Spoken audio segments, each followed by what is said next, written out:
Another reason I left religion, church, Christianity, and fundamentalism is because the church doesn't support trans people. Now, in the last video, we talked about why church doesn't support,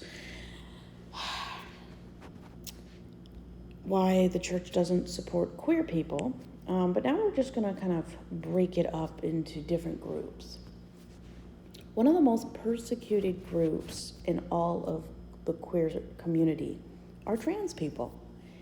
If you've been reading the news about Trump and his discriminating and bias against trans people, you realize he's just a product of the people who backed and supported him.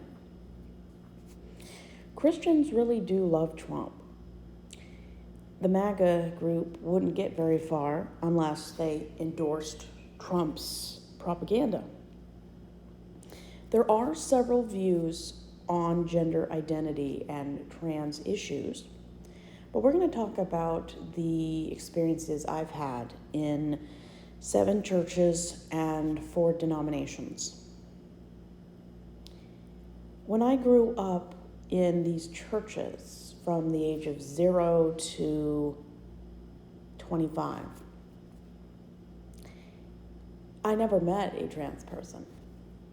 Trans people were not welcome in any of the Calvinist, Baptist, fundamentalist, or Lutheran churches I've ever been to.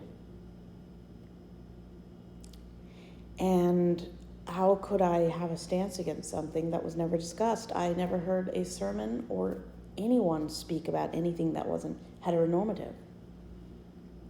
I didn't even know they existed. The churches I went to went so far as to completely erase trans people existed. And they're trying to do it again. With Trump as president, every white supremacy stance against people and minorities and in vulnerable groups are going to be in jeopardy.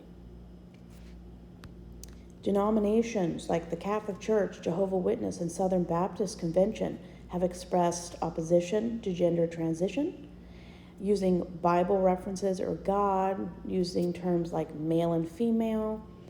Other denominations like Church of England, Church of Sweden, Episcopal, Evangelical Lutheran Church of America, Presbyterian, have permitted ordained transgender clergy to serve in congregations.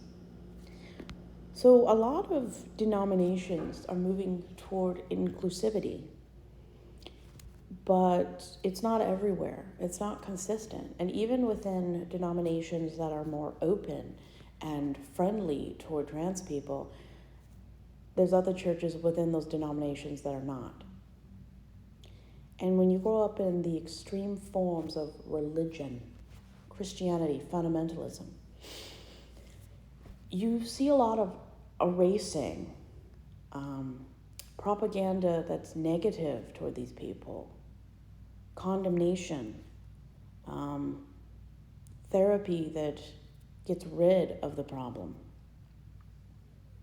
Trans people are known as one of the groups in America that has the highest suicide and depression statistics. If parents or communities supported these people, 93% of all suicide attempts would never occur. And you can Google those statistics. Those are by people who have degrees and have done clinical testing about these issues. The church has not consistently supported anything that wasn't a heteronormative dynamic. You go back to the 1950s, every instance of God or Jesus that is on any historical or financial institution is because the Christians feared we were becoming too secular. So they put God on everything. It's ironic that the people who did this were also mentors of Trump in the 1980s. These groups that don't support people who are living the way they are. Donate money for legislation that persecutes, discriminates, and sometimes kills trans people.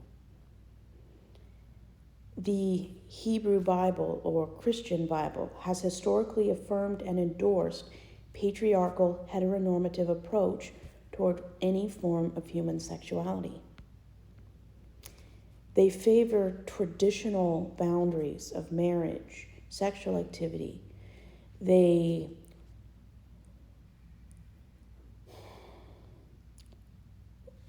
deny self-exploration, eroticism, any form of sex that doesn't include the ability to have children, or sex between same-sex people, as sodomy. They believe that any behavior that cannot result in a child in marriage or outside of marriage is sinful. The terms they use come directly from the Bible. Catholic is one of the most notorious groups that pray and deny trans people. They use biblical passages, Sodom and Gomorrah, Levitical laws, to target people who don't live according to the heterosexual lifestyle. And there are many that actually do allow people who are transgender to be in positions of authority in church. Many are in Canada, Australia, Finland, Sweden, Norway, England, Denmark, Wales. But very few Baptists, fundamentalists, Christian churches acknowledge, don't erase, or accept. And we're seeing the product of this kind of thing. Anyone who targets minorities because of race, orientation, lifestyle, their marriage partner, is learning these horrible traits from somewhere. People don't come into the world hating trans people. They're taught. People like Trump, who attack people or pass legislation and use horrible slurs against people who aren't white, male privileged. When you target people who are trans or queer, you make their lives miserable. You make them fearful to leave the house. It's as though we're living in Nazi Germany, because Hitler killed hundreds of thousands of trans people. He actually operated on their brains. When a society, a country, elects a man like Trump, who treats trans people the same way that Hitler treated trans people, we have a problem. Hitler hunted trans people, arrested them, displaced them, made it hard to have legal documents. Anyone who goes after minorities, who have the highest depression statistics and on average live 20 years less than heteronormative people, is a bigot. Transphobia is definitely one of the leading causes of making trans people's lives miserable. Transphobia isn't just the fear of trans people, an irrational fear. Transphobia is